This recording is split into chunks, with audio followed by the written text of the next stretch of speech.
chegou a hora da nossa agenda do dia, porque esta semana promete ser intensa, viu? No cenário econômico, tanto no Brasil quanto no mercado internacional, com uma série de indicadores-chave sendo divulgados. Hoje, por exemplo, o Banco Central divulga o relatório Focus e o segundo ali pela balança, seguido, na verdade, pela balança comercial brasileira e pelo Índice Geral de Preços de junho. Já nos Estados Unidos, o Federal Reserve apresentará ali o resultado do crédito ao consumidor de maio.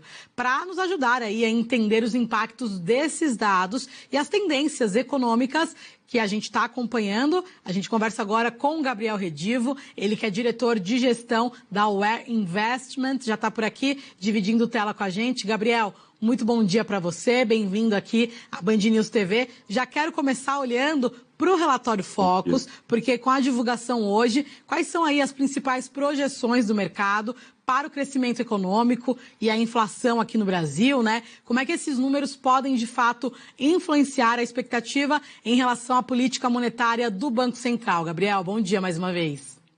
Bom dia, Regina. É um grande prazer aí estar junto com vocês, representando a Aware Investments. Bom, sobre a agenda dessa semana, sem dúvida, é uma agenda super importante. Eu digo que segunda-feira a gente começa com o relatório Focus, depois de semanas no Brasil bem intensas, com questões que afetaram muito o dólar, afetaram muito a abertura na curva de juros, dado a questões domésticas, né? E, sem dúvida, essa semana a gente tem todos os índices de inflação, os principais índices de inflação, China falando sobre inflação, Estados Unidos falando sobre dados de inflação, e no Brasil IPCA também na quarta-feira. Acho que o relatório Focus vai evidenciar um pouquinho o que aconteceu na última semana. A gente vinha de semanas de guerra entre o governo e o Banco Central, e na sexta-feira a gente já teve sinais mais positivos, né? E o que fez com que o dólar já caísse um pouquinho, a curva de juros já demonstrasse ali talvez um movimento de topo.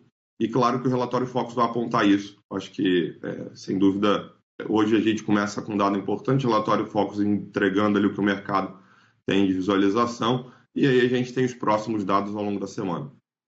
E Gabriel, pegando aqui o gancho que você falou também da questão do dólar, que teve aí uma queda de 2,3%, isso na semana passada, claro que influenciado pela moderação ali no discurso do presidente Lula em relação à política monetária. Como você avalia, então, essa reação no mercado e quais são ali os principais fatores que ainda podem impactar essa volatilidade cambial nas próximas semanas que a gente já vem acompanhando?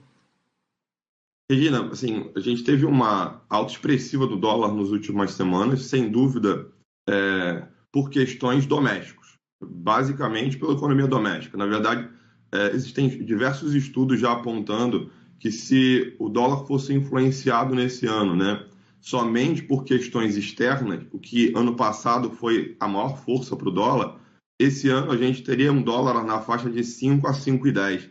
Então, na verdade, todo esse movimento altista, essa tendência de alta, ela foi forçada porque o mercado enxergava ali um descomprometimento com os gastos públicos, uma guerra direta com o Bacen, então tudo isso, o governo entrando em choque, e isso afetou o dólar, né?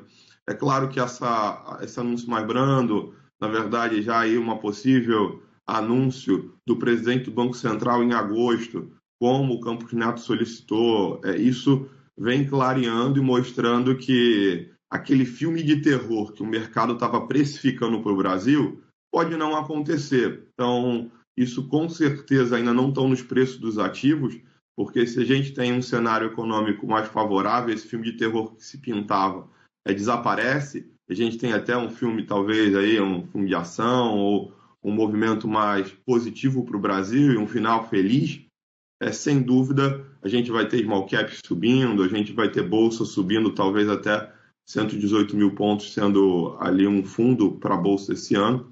Então, se a gente não tiver esses conflitos que vêm acontecendo na economia, sem dúvida, a gente pode ter uma queda do dólar favorável, acho que respondendo a sua pergunta.